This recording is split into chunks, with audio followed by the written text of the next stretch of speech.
I am Gunnery Sergeant Hartman, your senior drill instructor. From now on, you will speak only when spoken to. And the first and last words out of your filthy suit.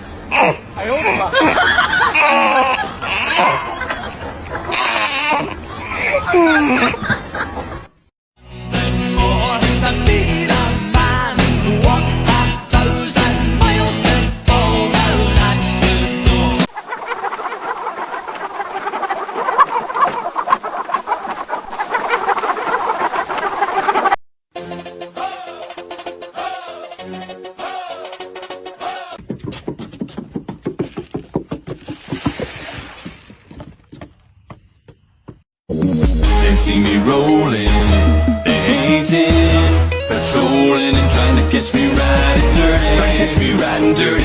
Trying to catch me riding dirty. Trying to catch me riding dirty. Trying to catch me riding.